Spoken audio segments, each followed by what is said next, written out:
what's up YouTube? Welcome to the second build diary for my character where I'm pretty much going to go over my currency strategy, what I actually did to farm all of my cards for the Mageblood.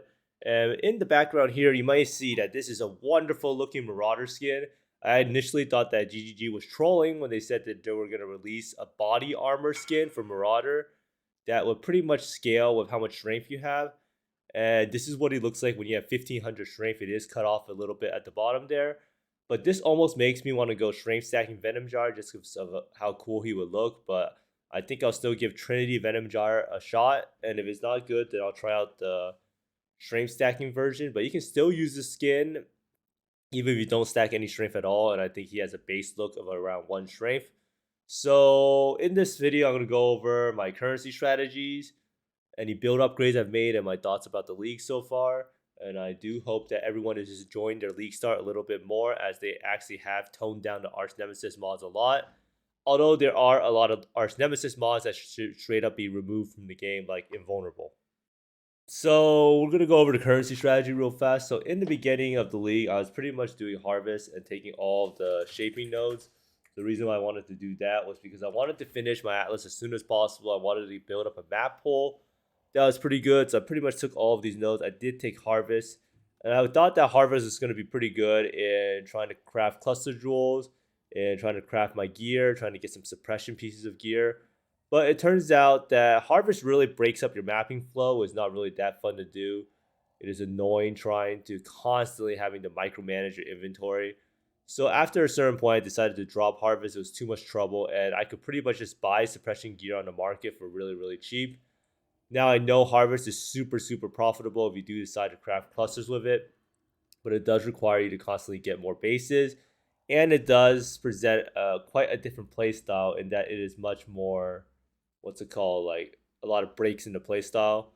So after I blocked Harvest or stopped doing Harvest, I decided to block off every league mechanic besides Delimir.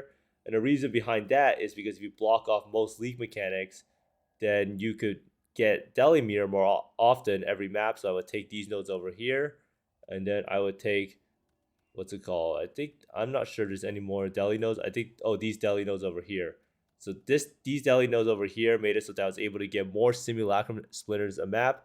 And these ones also made it so that I was able to get as many Delirium maps as possible. And I was pretty much doing it like strands only, and every single like 3 maps or so, I would get a Delimir, and when doing the Delimir, I would get some Delirium Orbs, which was actually not worth that much at the start, but it became worth a lot later on. And I also got some Simulacrum Splinters, and also the Delirium Mirror also adds a lot of quant to the map. And you also have the potential to get Kosis and Omniphobia to spawn, potentially giving you Secrets of Suffering. So I was pretty much just using strands. I did try out doing Tropical Islands too, but Tropical Islands is actually a lot harder than Strand to complete, especially with the node on the tree that makes it so that the fog increases faster and it dissipates slower. Now, at the same time, this also helped me out in getting the invitations, and I did sell a few Searing Exarch and Eater of World invitations for like 1x each. So it was pretty much like a boss rushing strat at the same time, as well as doing some Delimir.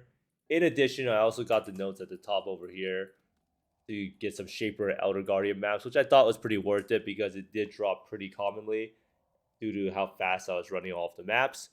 So after doing that, I wanted to try out something that was more focused on a certain area, and I did Delirium Orb Cemeteries, and I used 2 orbs for the most part to get 80% chance to spawn Deli bosses.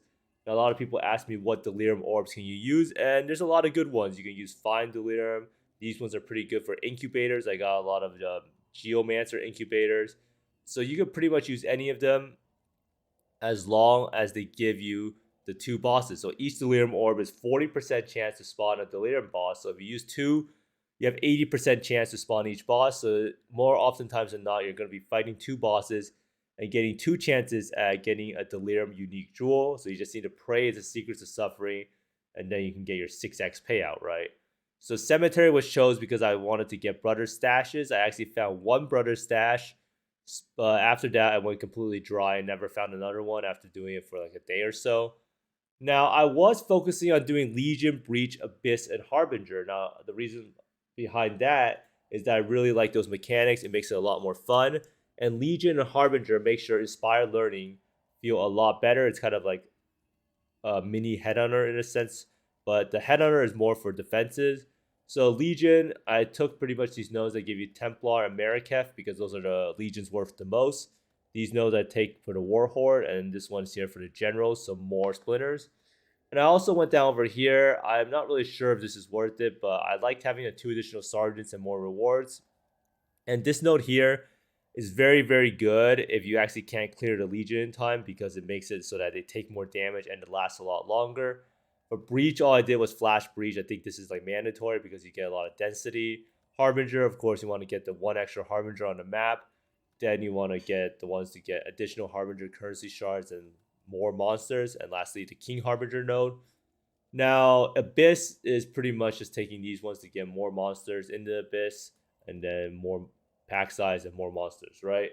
So that was pretty much the basic currency strategy at Legion, Breach, Abyss, and Harbinger. And at the same time, I was using Fortune Favors the Brave. At the start, I was using Essence nodes, but Essences became pretty cheap and hard to sell. But what Fortune Favors the Brave does is it actually gives you 10% quad, 10% rarity, and 10% pack size. So I was putting this on pretty much every single map, and it was pretty good. A lot of times you could get Domination, which is strong. You could also get Delirium is not something you can get, but Domination is the main one, and Breach is also another good one. And it does help you out a good bit. And the 10% pack size and quant is huge. And lastly, I try to finish the Atlas passives that I had as soon as possible. You see here, you type in /Atlas passives, and this is something they recently added in. You can see here, you have 17 out of 17 points. So the reason being is in the past, I sometimes forget to do the invitations. And the faster you do the invitations, the longer the boss drops will be worth money. So when I did a lot of the Maven runs, I got the boots for the Righteous Fire, which actually I sold for 4x at the start. And by the time I finished off all of my invitations, they're already down to like 2.3x or so. And eventually they'll go down to like pretty cheap, right? Because RF is not really a super endgame build. And after that, I decided to do some simulacrums. I was challenged by someone, a friend, to try out simulacrum. And after doing simulacrum, the profit is pretty crazy. And I just bought some awakened gems to level up. So I have awakened at a cold. I'm leveling 6 awakened gems in the offhand. And it should be pretty good profit, especially with simulacrums being only 57 chaos right now. But simulacrum, to be fair, is extremely hard. So that's probably why it is worth so little, especially with the new Arch Nemesis mods. Now, next up for build upgrades, haven't really gotten that many upgrades because I've been saving for Apothecary cards, which are these Mageblood cards. So we're at 4 out of 5. Today we should be able to get the Mageblood. And I'm pretty happy with the choice. I think Mageblood is an item that will probably go to 300x unless the card is just that rare. Just not that rare. And it does drop in, what's it called? Crimson Temple, which is actually a really good map because there's a lot of good div cards.